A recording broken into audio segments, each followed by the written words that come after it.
sa Diyos ang kalangitan nugang yutaw ang yutaw walay dagway ugalay sulod dugang kangit digmilukop sa nawang sa kahilad manggang espiritu sa Diyos nagihok ibabaw sa katubigan huwag ang Diyos biwan potong makahayag huwag di ang kahayag lakita sa Diyos na kahayag mahayag huwag kilain sa Diyos makahayag ikan sa kangitid O gitawag sa Diyos ang kahayag nga adlaw o ang kangit-ngit gitawag niya nga gabi.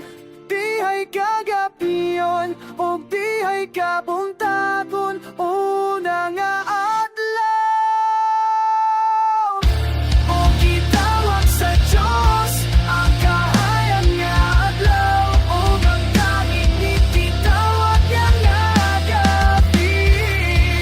Dihay kagapiyon o dihay kabuntagon una nga adlaw.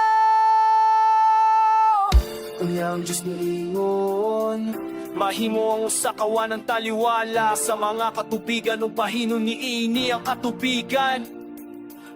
Usay gibuhat sa Diyos ang wanang o gilain niya ang katubigan nga diha sa ilalong sa wanang gikan sa katubigan nga diha sa ibabaw sa wana.